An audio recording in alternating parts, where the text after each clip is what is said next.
ఎవరో ప్రకటించగా విన్నాను. ఈరోజు సువార్త ప్రకటించుచున్నాను. ఎవరో ప్రకటించగా విన్నాను. ఈరోజు సువార్త ప్రకటించుచున్నాను. ఎవరో ప్రకటించగా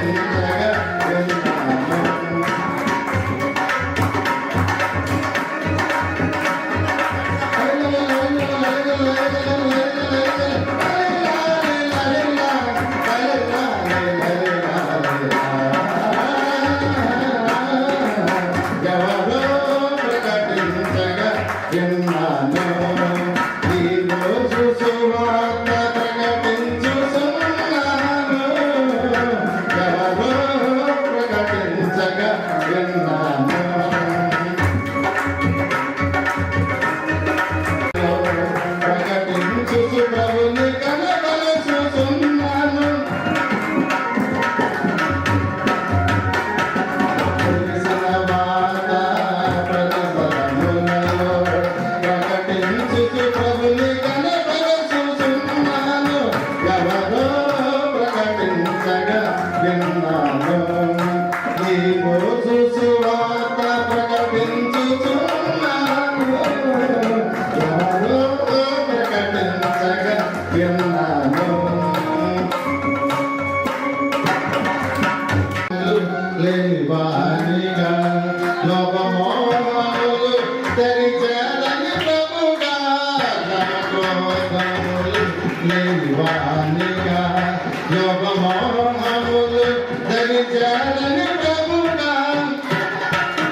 దేవుని పరిశుద్ధ నామమునకు స్తోత్రములు.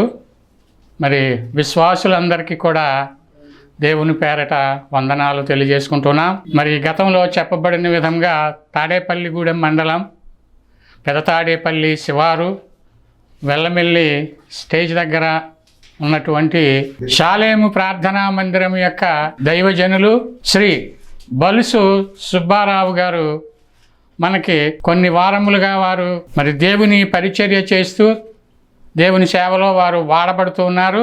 అనేకమైనటువంటి అద్భుతమైన సంగతులు వారు తెలియజేస్తున్నారు.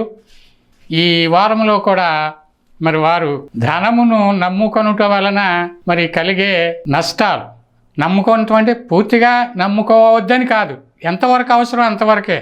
బైబిల్లో ఉంది, దురాశ దుఃఖానికి చేయటానికి మన లోకానుసారంగా కూడా ఒక సామెత ఉంది.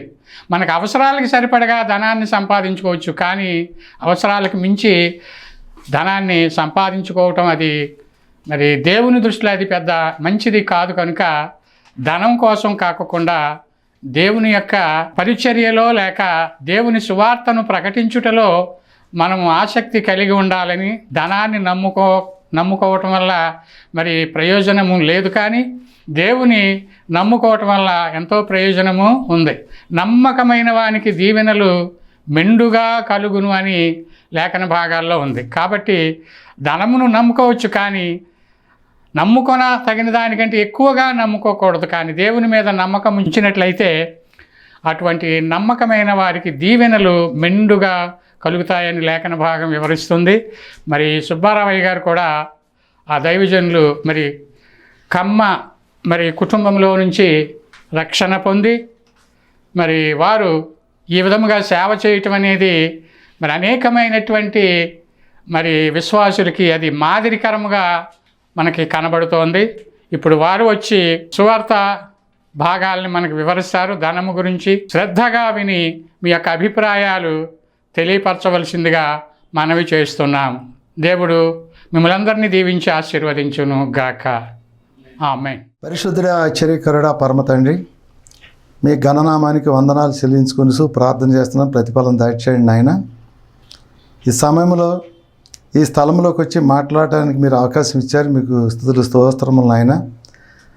రక్షణ మార్గం టీవీలో మాట్లాడడానికి మీరు ఇచ్చినటువంటి కృప చొప్పున మా జీవితాలన్నీ కూడా పరిపూర్ణంగా ముందుకు సాగించి ఈ రకంగా కొద్దిసేపు మాట్లాడేటువంటి వెసులుబాటును మాకు మీరు దయచేశారు తండ్రి. ప్రభా, పరిశుద్ధుడ, ఆశ్చర్యకరుడ, పరమ తండ్రి, ఈ రక్షణ మార్గం టీవీ ఎంతమంది అయితే చూస్తామన్నారు ఈ ప్రేక్షకులందరికీ కూడా వందనాలు తెలియజేస్తూ, ఏమైనా తప్పులుంటే క్షమించి మరి ఏ విధమైనటువంటి మరి అపోహలు పడకుండా మా ఫోన్ ద్వారాగా మాకు తెలియచేయండి. అదే ప్రకారంగా తండ్రి ప్రభా, పరిశుద్ధుడ, ఆశ్చర్యకరుడ, పరమ తండ్రి, ఈరోజు మాట్లాడుకునేటువంటి మాటలలో కొన్ని మాటల ద్వారాగా బైబిల్ గ్రంథం నుంచి అమూల్యమైనటువంటి మరి మాటలు దేవుడు మన కోసం భద్రపరిచినటువంటి మాటల ద్వారాగా మనందరం కూడా చూసుకుందాం. ఒకసారి ఈ సమయంలో ప్రార్థన చేసి మీ మహిమ, ఘనత, ప్రభావాలతోటి ఆయన యొక్క జీవితంలో జరిగినటువంటి కొన్ని సన్నివేశాలను విశదపరుటకి ఆయన ఇచ్చినటువంటి కృప చొప్పున ఈ సమయంలో మాట్లాడటానికి ఇచ్చినటువంటి అవకాశం చొప్పున కృతజ్ఞతాస్తుతులు చెల్లించుకొంచు మరి ఒకసారి స్తుతులు చెల్లించుకొంచు ఈ కార్యక్రమం మొదలు పెట్టుకోవటానికి ఆయన ఇచ్చినటువంటి కృప చొప్పున మరి ముందుకు సాగించమని చెప్పి అతి శ్రేష్టమైనటువంటి ప్రభు యేసు పరిశుద్ధ నామములో వేడుకున్నాను పరమ తండ్రి, ఆమె. ప్రియమైనటువంటి టీవీ ప్రేక్షకులకు నా శుభవందనములు తెలియజేస్తా ఉన్నాను. ఈరోజు బైబిల్ గ్రంథము నుంచి కొన్ని మాటలు మనం మాట్లాడుకుందాం. బైబిల్ గ్రంథములో ధనవంతులైనటువంటి వారి గురించి, ధనం ఎంత చెడ్డదో, ధనవంతులైనటువంటి వారు ధనము సంపాదించినటువంటి వారు ఏ రకమైనటువంటి మరి ప్రణాళికబద్ధంగా నడిచారో, ఆ ధనాన్ని నమ్ముకుని ఏ రకంగా మరి మనసులని సెరుపుకుని దేవుడికి దూరమయ్యారో మనం బైబిల్ గ్రంథము ద్వారా కొన్ని మనం మాట్లాడుకుందాం. ధనవంతులను గురించి బైబిల్ గ్రంథం ఎంతో అద్భుతంగా తెలియజేస్తూ ఉంది. అబ్రహాముకి మరి పశు సంపద, ఎండి బంగారాలు కూడా ఉన్నాయి. కానీ దేవుడు ఆయనకి ఎంతో మరి ఆశీర్వదించి ఆయనని ముందుకు నడిపించి ప్రతి స్థలంలోనూ అభివృద్ధి చేసినట్లుగా బైబిల్ గ్రంథం మనకి తెలియజేస్తూ ఉంది. అలాగే యాకోబుకు కూడా అలాంటి సంపదే ఉంది. యాకోబును కూడా దేవుడు ఎంతో అద్భుతంగా ముందుకు సాగించినట్లుగా బైబిల్ గ్రంథము తెలియజేస్తూ ఉంది. యోబుకి కూడా పశు సంపద, లెక్కలేనటువంటి పశు సంపద ఉంది. ఆ పశు సంపదని మరి అభివృద్ధి చేసి యోబుని కూడా అనేక రకాలైనటువంటి మరి ఆశీర్వాదాలకు పాత్రుడిగా చేసినట్లుగా బైబిల్ తెలియజేస్తూ ఉంది. నాబాలుకు కూడా మరి అట్టి సంపదే ఉన్నట్లుగా తెలియబడతా ఉంది. కానీ అతని యొక్క మనోభావాలు కూడా బైబిల్ ఎంతో ప్రస్ఫుటంగా తెలియజేస్తూ ఉంది. మరి బర్జిల్లై అనేటువంటి వ్యక్తి మంచి వ్యక్తి, భాగ్యవంతుడు, మరి ఎంతో వృద్ధాప్యములో ఉండగా కూడా దేవుని యొక్క పరిచర్య చేసేటువంటి వాళ్ళకి, అలాగే మరి రాజుకి ఇవ్వాల్సినటువంటి గౌరవం, తన ధనముతోటి ఇతరులకి ఏ రకంగా సహాయపడాలో మరి ఆయన కూడా తెలియజేసినట్లుగా బైబిల్ గ్రంథం తెలియజేస్తూ ఉంది. ఏది ఏమైనప్పుడు కూడా సొలొమోను కూడా మితిలేనటువంటి ధనం ఉన్నట్లుగా మనం చూస్తూ ఉన్నాం. కానీ ఆ ధనముతోటి సొలొమోను కొన్ని మంచి కార్యాలు చేసినప్పటికి కూడా కొన్ని రకాలుగా సొలొమోను మరి కొన్ని దేవుడిని మర్చిపోయినట్లుగా కొన్ని ఆధారాల ద్వారాగా తెలియబడతా ఉన్నది. అలాగే స్థితిమంతులైనటువంటి వారు ఏ రకంగా దేవుని వెంబడించి దేవుని యొక్క మార్గంలో నడిచి దేవునికి మరి ఆమోదయోగ్యంగా ఉన్నారు కొందరు కనపడతా ఉంటారు. అలాగే కొందరు దేవుడిని మర్చిపోయి సంపదే మరి పరమావధి అని చెప్పి ఆ సంపదతోటి వారి యొక్క జీవితాలని విచ్ఛిన్నముగా మరి పాపభూయిష్టమైనటువంటి మార్గంలో కూడా నడిపించుకుని జీవితాన్ని కూడా కోల్పోయినటువంటి వారు మనకు కనపడతా ఉంటారు. బైబిల్ గ్రంథంలో ఏది ఏమైనప్పుడు కూడా ఈరోజు యేసు ప్రభు కొన్ని మాటలు తెలియజేస్తా ఉన్నాడు. మనం చూసుకుందాం. ఎందుకంటే బైబిల్ని నమ్మటం కాదు, లేదా బైబిల్ని నమ్మేమని బైబిల్ని పట్టుకుని తిరగటం కాదు, కానీ బైబిల్లో ఉన్నటువంటి ఆచరించుకోకుండా, బైబిల్లో ఉన్నటువంటి మార్గాలను వెంబడించుకోకుండా చేసేటువంటి సువార్త కానీ పరిచర్య కానీ వ్యర్థమని చెప్పి యేసుప్రభువే తెలియజేస్తా ఉన్నాడు. దాంట్లో మత్తయి సువార్త నుంచి ఈరోజు కొన్ని మాటలు మనం మాట్లాడుకుందాం. మత్తయి సువార్త 6వ అధ్యాయంలో ఈ రకంగా మనకి యేసుప్రభు మనకి వ్రాసినట్లుగా బైబిల్ గ్రంథం ద్వారాగా మనం చూస్తూ ఉన్నాం. మత్తయి సువార్త 6వ అధ్యాయం 19వ వచనంలో మనకి ఈ రకంగా కనపడతా ఉన్నది. చూడండి, భూమి మీద మీ కొరకు ధనమును కూర్చుకొనవద్దు, ఇక్కడ చిమ్మెటయు తుప్పును తినివేయను, దొంగలు కన్నము వేసి దొంగెలెదరు, పరలోకమందు మీ కొరకు ధనమును కూర్చుకొనిడి అచ్చట చిమ్మిటైనను తుప్పైనను దానిని తినివేయదు, దొంగలు కన్నము వేసి దొంగెలరు అని చెప్పి బైబిల్ గ్రంథము ద్వారాగా మనకు తెలియబడతా ఉంది. బైబిల్ గ్రంథంలో మీ కొరకు ధనమును కూర్చుకొనవద్దు అని చెప్పి ఖచ్చితంగా తెలియజేస్తున్నారు. ఎవరికి తెలియజేశారని మనం అనుకుంటే తన శిష్యులైనటువంటి శిష్య బృందానికి తెలియజేస్తామన్నాడు. ఎందుకంటే నన్ను వెంబడించేటువంటి వారు ధనము కూర్చుకునేటువంటి ధన ఆశలో పడినట్లయితే సువార్త పరిచర్యలో వెనకబడిపోతారని చెప్పి ఖచ్చితంగా తెలియజేస్తా ఉన్నాడు. మనం నోటంట వచ్చే మాటలు ద్వారాగా, ఎందుకంటే దేవుణ్ణి గణపరిచేటువంటి వారుగా ఉండాలి, కానీ మోసం చేసి ధనం సంపాదించుకోకూడదనేటువంటి ఉద్దేశం అయి ఉండవచ్చు. లేకపోతే తన యొక్క శిష్యులు తన యొక్క మరి మార్గంలో నడిచేటువంటి సమయంలో ధనయామోహంలో పడి తనను మర్చిపోయేటువంటి వారుగా ఉంటారనేటువంటి ఉద్దేశమైన అయి ఉండొచ్చు. ఏది ఏమైనప్పుడు కూడా తన శిష్యులకి ఖచ్చితంగా మీరు ధనాన్ని కూర్చుకొనవద్దు, ఆ ధనం ఇక్కడ మాత్రము శాశ్వతమైనటువంటిది కాదు, ఈ భౌతికమైనటువంటి అవసరాలు తీర్చడానికి మాత్రమే కాదు, అది ఏ రకంగా మరి మనిషికి ఉపయోగపడదని చెప్పి ఖచ్చితంగా తెలియజేశాడు. అలాగే ఈ రోజుల్లో కూడా మరి మనము కూడా మరి బైబిల్ని వెంబడించినటువంటి వాళ్ళం మనం ఏ రకమైనటువంటి తీర్పులోకి వెళ్తున్నాము, మనం ఏ రకమైనటువంటి మరి ధనం గురించి ఆశించుతా ఉన్నాము. ఆశించలో మనకు తెలుసుకున్నట్లయితే చాలామంది ధనాన్ని నమ్ముకుని చెడిపోయినటువంటి వాళ్ళు ఉన్నారు. ధనాన్ని సంపాదించి ఆ ధనము దేవుని కొరకు ఖర్చు పెట్టి, లేకపోతే దైవ సేవకులకు కానీ లేకపోతే దైవ కార్యక్రమాలకు కానీ హెచ్చించినటువంటి వాళ్ళు కూడా మనకి ఇక్కడ కనబడతా ఉన్నారు. ఇప్పుడు వరకు మనం తెలియజేసుకున్నాం. ఆ లిస్టులో ఉన్నటువంటి వాళ్ళు ఎంతో అద్భుతమైనటువంటి పరిచర్య జరిగించినట్లు, వారు దేవుని వెంబడించినట్లు కూడా బైబిల్ గ్రంథము తెలియజేస్తూ ఉంది. ఏది ఏమైనప్పుడు కూడా ఇక్కడ బైబిల్ గ్రంథంలో ఇదే అధ్యాయములో 24వ వచనం తెలియజేస్తూ ఉంది. చూడండి, ఎవడును ఇద్దరు యజమానులకు దాసుడిగా నుండనేరడు, అతడు ఒకడిని దేశించిన ఒకరిని ప్రేమించును, లేదా ఒకని పక్షముగా నుండి మరి ఒకరిని తునీకరించును, మీరు దేవునికిని చిరికిని దాసులు కానేరని చెప్పి ఇక్కడ తెలియబడతా ఉంది. ఇక్కడ మనం ఈ వచనాన్ని బట్టి మనం చూసుకున్నట్లయితే ఈ వచనములో ఏం తెలియజేస్తూ ఉందని చెప్పి మనం ఒకసారి మనం పరిశీలన చేద్దాం. ఈ పరిశీలన చేస్తే ఎవడను ఇద్దరు యజమానులకు దాసుడిగా నుండనేరడని చెప్పి తెలియజేస్తూ ఉంది. అలాగైతే ఇక్కడ మనం చిరికిని దాసులకి, ఎందుకంటే మనం ధనాన్ని ప్రేమించుతూ ఉంటాం, ధనాన్ని సంపాదించుకోవాలనేటువంటి కోరిక మనకు వచ్చిందంటే ఆ ధనం సంపాదించుకోవడానికి ఎన్నో ప్రణాళికలు వేయాలి. ఎందుకంటే దేవుడిని వెంబడించాలంటే ఆ దేవుడి యొక్క వెంబడించేటువంటి మార్గాన్ని అన్వేషణ చేయాలి. ఇక్కడ ఈ రెండు మార్గాలలో ఏది ఉత్తమమైనటువంటిది మనం ఆలోచన చేసి మనం ఆచరించినట్లయితే ఏది ఏమైనప్పుడు కూడా ఈ ధనం కొంతవరకే మనకు కూడా ఉంటుంది, మనకు కూడా వచ్చేటువంటిది కాదు. ఈ లోక సంపద ఇది, ధనం అనేటువంటిది. పరలోకములో మీ కొరకు ధనాన్ని సమకూర్చుకోండి, అది మీ జీవితానికి ఎంతో అద్భుతమైనటువంటిది. ఈ భౌతికమైనటువంటి శరీరాన్ని ఇడిచిపెట్టి మరి పరలోకానికి చేరినటువంటి సమయంలో మీకు కూడా ఉండేటువంటి ధనము రాదు, కానీ ఎట్టి పరిస్థితుల్లోనూ అక్కడ పరలోకములో సంపాదించుకునేటువంటి ధనానికి ఏ విధమైనటువంటి కల్మషము లేనటువంటి ధనం అని చెప్పి ఇక్కడ తెలియబడతా ఉంది. అదే 25వ వచనంలో కూడా దానికి కొంతగా వివరణ ఇచ్చినట్లుగా కనపడదు. అందువలన నేను మీతో చెప్పినదేమనగా, ఏమి తిందుము ఏమి త్రాగుదుము అని మీ ప్రాణమును గూర్చేయనను, ఏమి ధరించుకుందుము అని మీ దేహమును గూర్చేయనను చింతింపకుడి. ఆహారము కంటే ప్రాణమును, వస్త్రము కంటే దేహమును గొప్పవి కావా. చూడండి, ఇక్కడ ఆహారము కంటే ప్రాణము, వస్త్రము కంటే దేహం అని చెప్పి బైబిల్ గ్రంథము ద్వారాగా తెలియజేశాడు.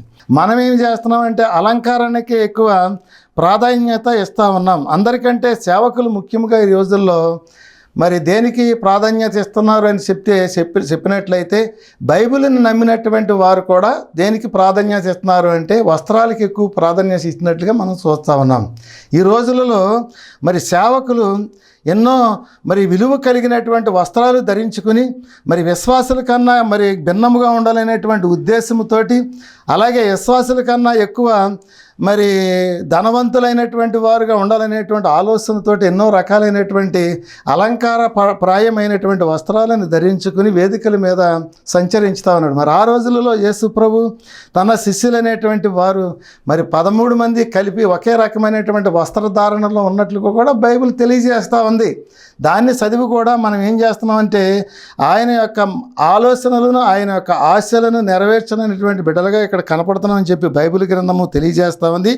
ఏది ఏమైనప్పటికీ కూడా అసలు శిష్యులు అనేటువంటి వాళ్ళు ఎందుకు మరి యేసు ప్రభుని వెంబడించారు, యేసు ప్రభు ఇవన్నీ ఎందుకు చెప్తా ఉన్నాడు, మత్తయి సువార్తలో మనం చూసుకున్నాం. లూకా సువార్తలో 12వ అధ్యాయము 16వ వచనంలో కూడా ఒకసారి చూసుకుని ముందుకు నడుద్దాం.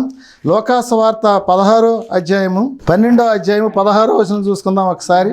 ఆయన వారితో ఈ ఉపమానము చెప్పాను, ఒక ధనవంతుని భూమి సమృద్ధిగా పండెను.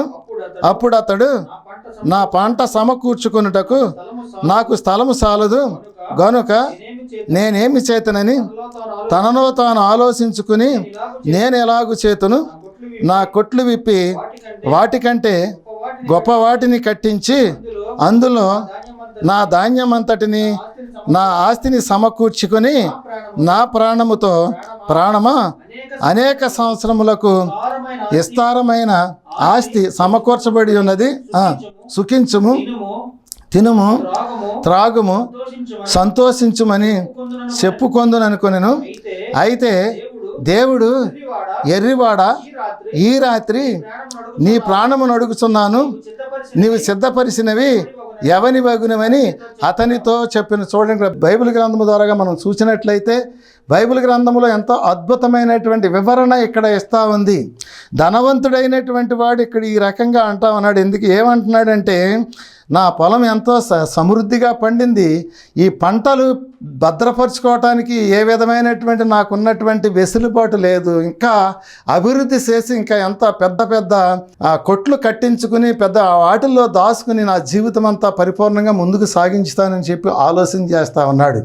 కానీ ఈ పంట పండేటువంటి పంట మన జీవితానికి కావలసినటువంటిది కాదు. ఈ సామాజికమైనటువంటి వ్యవస్థ పరిపూర్ణంగా ముందుకు నడవబడటానికి దైవంగా, ఎందుకంటే ప్రకృతి ప్రసిద్ధమైనటువంటి ఈ యొక్క పంటలు దేవుడిచ్చినటువంటి వరముగా మనం ఆలోచించినట్లయితే ఇది మన కోసం కాదు. మనం ఈ పండించేటువంటి పంటలు ఈ ప్రపంచంలో ఉన్నటువంటి, దేశంలో ఉన్నటువంటి ప్రజానికం కోసం మనం పండించి మన యొక్క మరి పంటలను పండించి అభివృద్ధి చేసి సామాజికంలో ఎవరికి ఏ విధమైనటువంటి కరువులు కాటకాలు రాకుండా చూసుకునేటువంటి బాధ్యత మనపై ఉంది. ఎందుకంటే ధనవంతులైనటువంటి వారు పై ఉందని చెప్పి ఇక్కడ బైబిల్ గ్రంథం ద్వారా తెలియబడతా ఉన్నది. కానీ ఇప్పుడైతే ప్రభుత్వాలు ఆ బాధ్యతను తీసుకుని, ఎందుకంటే ప్రజానికానికి కావలసినటువంటి వెసులుబాటు కలగజేసి ఈ ప్రజానికానికి కావలసినటువంటి మరి పంటలను సమకూర్చుకున్నట్లుగా బైబిల్ గ్రంథం ద్వారా మనం కొన్ని ఆధారాల ద్వారా తెలియబడతా ఉన్నాం. ఆ రోజులలో అయితే పంటను భద్రపరుచుకునేటువంటి ఒక వ్యవస్థ బైబిల్ గ్రంథంలో మనకు తెలియబడతా ఉంది. ఆది కాండంలో యోసేపు అనేటువంటి వ్యక్తి తనకున్నటువంటి జ్ఞానము చొప్పున మరి ఈజిప్ట్ అనేటువంటి దేశంలో సమృద్ధిగా పండినటువంటి పంటలను 7 సంవత్సరాలు మరి పండినప్పుడు ఆ ఆహార ధాన్యాలన్నీ భద్రపాటు చేసి మరి కరువు వచ్చినప్పుడు 7 సంవత్సరాలు ప్రజలకి మరి ఆయన మరి స్వల్పమైనటువంటి రేటులలో ఆహారాన్ని సప్లై చేసినట్లుగా మనం బైబిల్ గ్రంథం ద్వారా తెలియబడతాం. అలాగే ఇక్కడ ధనవంతుడైనటువంటి వాడు ఏం చేస్తా ఉన్నాడంటే, విస్తారమైనటువంటి ఆస్తి సమకూర్చబడి ఉన్నది, సుఖించుతాను, తింటాను, తాగుతాను, తిరుగుతాను, నాకేం బాధ లేదని చెప్పి తెలియబడతా ఉన్నాడు. అది మాత్రం వ్యర్థమని చెప్పి దేవుడు తెలియజేస్తా ఉన్నట్లుగా బైబిల్ గ్రంథం ద్వారా మనకి తెలియబడతా ఉన్నది. కానీ దేవుడు అంటా ఉన్నాడు, ఈ రాత్రికాల సమయంలో నీ ప్రాణం పోతే నీ గతి ఏంటి, నీవేమి చేయగలదు? ఎందుకంటే మనం మానవ మాత్రంలో కనీసం మన యొక్క జీవిత ప్రణాళికలు మనకి తెలియదు. ఎందుకంటే నడుస్తున్న కాలమే మనకు తెలుసు, కానీ ఎదర భవిష్యత్ ప్రణాళికలు మనకు తెలియవు. కానీ 1000 సంవత్సరాలకు సరిపడగా మనం భవిష్యత్ ప్రణాళికలు వేస్తూ ఉంటాం, కానీ మనం ఉండేది ఎప్పుడో మనకు తెలియదు. అదే చెప్తా ఉన్నాడు, ఎర్రువాడ, నీ యొక్క ప్రాణం పోతే నీ యొక్క ఆస్తి అంతా ఏమైపోద్ది, నీ సిరి సంపదలన్నీ ఏమైపోతాయి, నీ బ్రతికేంటి, నీ పరిస్థితి ఏంటని చెప్పి దేవుడు హెచ్చరించుతా ఉన్నాడు. మన పరిస్థితి ఏంటని చెప్పి మనం ఆలోచన చేసుకోకపోతే మరి మన యొక్క జీవితం కూడా అలాగే ఉంటుందని చెప్పి ఇక్కడ బైబిల్ గ్రంథము తెలియజేస్తూ ఉంది. ఈ బైబిల్ గ్రంథంలో అలాగే 21వ వచనం కనపడతా ఉంది. చూడండి, లోకాసు వార్త 12వ అధ్యాయం 21వ వచనం చూడండి. దేవుని ఎడల ధనవంతుడు కాక తమ కొరకే సమకూర్చుకునేవాడు అలాగుననే యుండునని చెప్పాను. ఎందుకంటే దేవుని ఎడల ధనవంతుడు కాక తన కొరకే సమకూర్చుకునేవాడు, నా కొరకే నేను సమకూర్చుకుంటాననేటువంటి వాడు వెర్రివాడు అని చెప్పి బైబిల్ గ్రంథము తెలియజేస్తూ ఉంది. అలాగే ఎవరమైనప్పటికీ కూడా మన కోసం కాదు మనం చేసేటువంటిది, సమాజంలో ఉన్నటువంటి సామాజిక వర్గానికి మనం విధేయులు అయ్యుండి చేయాలని చెప్పి బైబిల్ గ్రంథం ద్వారా మనం తెలుసుకున్నట్లయితే నిజంగా కూడా మన యొక్క జీవితం అంతా పరిపూర్ణంగా ముందుకు సాగించుకోగలం. లేకపోతే మనం చేసే ప్రతి పనిలోనూ కూడా మనకి ఏ విధమైనటువంటి వెసులుబాటు దేవుడు కలగజేయకపోతే మన ప్రాణము ఈ రాత్రికాల సమయంలో పోతే మనం ఏమి చేయలేమని చెప్పి బైబిల్ గ్రంథం తెలియజేస్తూ ఉంది. అలాగే తిమోతి పత్రిక 1వ తిమోతి పత్రిక 6వ అధ్యాయము 6వ వచనం కూడా ఏ రకంగా మరి తీర్పిస్తుందో మనం ఒకసారి చూద్దాం. 1వ తిమోతి పత్రిక 6వ అధ్యాయము 6వ వచనం నుంచి మనం చూసుకుందాం. బైబిల్ గ్రంథంలో సంతృష్టి సహితమైన దైవభక్తి గొప్ప లాభ సాధనమై ఉన్నది. మనం ఈ లోకములోనికి ఏమీ తేలేదు, దీనిలో నుండి ఏమీ తీసుకొని పోలేము. కాగా అన్న వస్త్రములు గలవారమై ఉండి వాటితో తృప్తి పొంది ఉందము. చూడండి, ఇక్కడ బైబిల్ గ్రంథము చూడగా చూసినట్లయితే సంతృష్టి సహితమైనటువంటి దైవభక్తి గొప్ప లాభ సాధనమై ఉందని చెప్పి తెలియబడతా ఉంది. మనం కూడా చాలా సందర్భాల్లో అంటాం, ఏం తీసుకొచ్చాం ఈ లోకానికి, ఏం తీసుకుపోతామని చెప్పి. కానీ అది ఎంతవరకు అని మనం అనుకున్నట్లయితే అది కొంతవరకే. ఎందుకంటే మన మనసులో ఒక మాట ఉంటుంది, మన మనసులో ఒక ఆలోచన ఉంటుంది, మనం పైకి ఒక రకంగా నటించుతూ ఉంటాం. కానీ ఇది ఎంతవరకు కూడా వ్యర్థమని చెప్పి ఇక్కడ బైబిల్ గ్రంథం తెలియజేస్తూ ఉన్నది. ఇక్కడ అదే తెలియజేస్తూ ఉంది. ఎందుకంటే మీకు కావలసినటువంటిది ప్రతిదీ కూడా మీకు నేను సిద్ధపాటు చేశాను, కానీ మీరు నన్ను విడిచిపెట్టి మీ జీవితాలను వ్యర్థంగా నడిపించుకుంటున్నారు, అదే మీలో ఉన్నటువంటి దుర్వ్యవస్థ అని చెప్పి ఇక్కడ బైబిల్ గ్రంథం మనకి తెలియజేస్తూ ఉన్నది. ఇక్కడ 9వ వచనం కనపడతా ఉంది. చూడండి, ధనవంతుడొకటకు ఆపేక్షించువాడు శోధనలోను ఉరిలోను అవివేకయుక్తములను హానికరములైన అనేక దురాశలలో పడుదురు. అట్టివి మనుషులను నష్టములోను నాశనములోను ముంచివేయను. ఎందుకనగా ధనాపేక్ష సమస్తమైన కీడులకు మూలము. కొందరు దానిని ఆశించి విశ్వాసము నుండి తొలగిపోయి నానా బాధలతోనూ తమ్ము తామే పొడుచుకునేరని చెప్పి బైబిల్ గ్రంథము తెలియజేస్తూ ఉంది. ఈ 9-10 వచనాల ప్రకారంగా చూసినట్లయితే ధనవంతుడొకటకు ఆపేక్షించువారు శోధనలోను ఉరిలోను యుక్తములు హానికరములైన అనేక దురాశలలోనూ పడుదురు. అట్టి మనుషులు నష్టములోను నాశములోను ముంచివేయను అని చెప్పి క్లియర్గా కనపడతా ఉంది. కానీ మనం ఎందుకు ఇంత తెలుసుకుని బైబిల్ గ్రంథములు ఎంతో అద్భుతమైనటువంటి భావాలు ఉన్నాయి. బైబిల్ మరి మన జీవితానికి కావలసినటువంటి మరి ఎంతో అద్భుతమైనటువంటి బద్ధంగా నడిపించేటువంటి బైబిల్ అని చెప్పి కూడా మనం తెలుసుకుంటా ఉన్నాం. కానీ ఇన్ని తెలుసుకొని కూడా కొన్ని సందర్భాలలో మనం ఏం చేస్తున్నామంటే ఆశతోటి మన యొక్క జీవితాన్ని వ్యర్థముగా నడిపించుకుంటా ఉన్నామేమో. అది మనల్ని మనం ఒకసారి ఆలోచన చేసుకోవాలి. లేకపోతే మన జీవితం అంతా కూడా వ్యర్థముగా ఉంటుందని చెప్పి బైబిల్ గ్రంథం తెలియజేస్తా ఉన్నది. చూడండి, ఇక్కడ బైబిల్ గ్రంథము ద్వారాగా ఈ లోకములో మనం సంపాదించుకునేటువంటి సంపద మరి వ్యర్థమని చెప్పి మత్తయి సువార్తలో తెలియబడింది. అలాగే ఇక్కడ మరి 1వ తిమోతి పత్రికలో మరి ఏమి తెలియజేస్తూ ఉందంటే ధనము శోధనలోను ఉరిలోను పడుతుందని చెప్పి ఈ గ్రంథంలో తెలియజేస్తూ ఉంది. అపోస్తులైనటువంటి పౌలు తెలియజేసినటువంటి అద్భుతమైనటువంటి భావాలలో ఇది గొప్ప భావం అని చెప్పి మనం తెలుసుకున్నట్లయితే నిజంగా కూడా ఇది ఎంతో అద్భుతమైనటువంటి మరి వాక్యం అని చెప్పి మనకు తెలియబడతా ఉన్నది.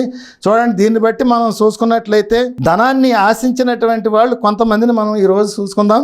ధనాన్ని ఆశించినటువంటి వాళ్ళు మనకి కనపడతా ఉంటారు.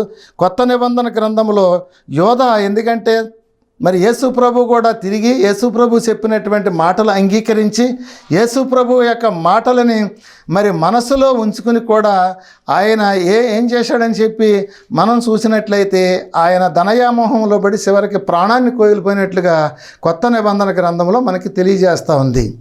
అలాగే మరి గెహాజీ అనేటువంటి వ్యక్తి ఒక ఆధ్యాత్మికవేత్త, మరి ఎలీసా అనేటువంటి గొప్ప మరి తాత్వికవేత్త. ఆయన ఎంతో అద్భుతమైనటువంటి భావం కలిగినటువంటి వాడు, ఎన్నో రకాలైనటువంటి మహిమలను చేసినటువంటి ఒక గొప్ప వ్యక్తి దగ్గర శిష్యరకముగా చేసి చివరికి గెహాజీ అక్కర్లేనటువంటి ధనాన్ని సమకూర్చుకుని లేనటువంటి కుష్ఠరోగాన్ని తెచ్చుకుని జీవితం నుంచి ఆయన ఎంతో నష్టపోయినట్లుగా మనం చూస్తూ ఉన్నాం. మరి ఇంకా అంతకన్నా ఒక మంచి వ్యక్తిని మనం చూసినట్లయితే బిలాం అనేటువంటి వ్యక్తి మనకి కనపడతా ఉంటాడు. బిలాం అనేటువంటి వ్యక్తిని మనం చూసినట్లయితే బిలాముకున్నటువంటి గొప్పదనాన్ని మనం ఒక్కసారి చూసుకున్నట్లయితే కొత్త నిబంధన గ్రంథంలో కూడా బిలాముకున్నటువంటి గొప్ప ఘనత ప్రభావాలు తెలియజేస్తూ ఉంది. అలాగే బిలాము చేసినటువంటి దుర్మార్గాన్ని కూడా బైబిల్ ఖండించుతూ ఉంది. ఇలాగే మనం చూసుకున్నట్లయితే బైబిల్ గ్రంథంలో ఎంతోమంది ధనాన్ని ఆశించి మరి వారి యొక్క జీవితాలను కోల్పోయినట్లుగా బైబిల్ గ్రంథం తెలియజేస్తూ ఉంది. ఇక్కడ బైబిల్ గ్రంథం ద్వారాగా చూసినట్లయితే బిలాం అనేటువంటి వ్యక్తి 2వ పేతురు 2వ అధ్యాయం 15వ వచనంలో బిలాము గురించి కొన్ని మాటలు పేతురు భద్రపాటు చేసినట్లుగా బైబిల్ గ్రంథం ద్వారాగా మనకు తెలియబడతా ఉంది. 2వ పేతురు 2వ అధ్యాయం 15వ వచనంలో మనకు కనపడతా ఉంది. ఇక్కడ బైబిల్ గ్రంథం ద్వారాగా చూసుకుందాం. తిన్నని మార్గమును విడిసి బేయరు కుమారుడైన బిలాము పోయిన మార్గమును బట్టి త్రోవ తప్పిపోయిరు. ఇక్కడ తిన్నని మార్గమును విడిసి బేయరు కుమారుడైన బిలాము పోయిన మార్గమును బట్టి త్రోవ తప్పిపోయిరి అని చెప్పి బైబిల్ గ్రంథం తెలియజేస్తామని. తిన్నని మార్గం అనేటువంటిది ఇక్కడ ఎప్పుడైతే మరి ధనయామోహంలో పడ్డామో, ధనం సంపాదించుకోవాలనేటువంటి ఆలోచనతో ఉన్నామో, ఆశించామో, మనం కూడా మన జీవితాలన్నీ కూడా వ్యర్థముగా మంచి మార్గాన్ని విడిచిపెట్టి చెడ్డ మార్గంలో ప్రయాణం చేస్తామని చెప్పి బైబిల్ గ్రంథం మనకి హెచ్చరించుతూ ఉంది. ఆ బైబిల్ గ్రంథం హెచ్చరించినటువంటి మాటను మనం చూసుకున్నట్లయితే ఈ బైబిల్ గ్రంథం నిజమని చెప్పి మనం ఆలోచన చేసినట్లయితే ఈ బైబిల్లో ఉన్నటువంటిది అంతా కూడా మన జీవితానికి ఎంతో అద్భుతమైనటువంటి మాటలుగా ఇక్కడ మనం ఆలోచన చేసుకోవచ్చు, ఆచరించవచ్చు. అలాగే మరి బిలాము ఎందుకు చెడిపోయాడు, ఎలాంటి వ్యక్తి, బిలాముకున్నటువంటి గొప్పదనం ఏంటి, బిలాము అసలు ఏ రకమైనటువంటి విద్య కలిగినటువంటి వాడు, బిలాముకున్నటువంటి అసలు గొప్ప మహాశక్తివంతమైనటువంటి ఒక గొప్పతనం ఎక్కడి నుంచి వచ్చింది అని కూడా బైబిల్ మనకి వివరించి తెలియజేస్తూ ఉంది. దాన్ని మనం చూసుకున్నట్లయితే 16వ వచనంలో కూడా చదువుకుని మనం ముందుకు సాగుదాం.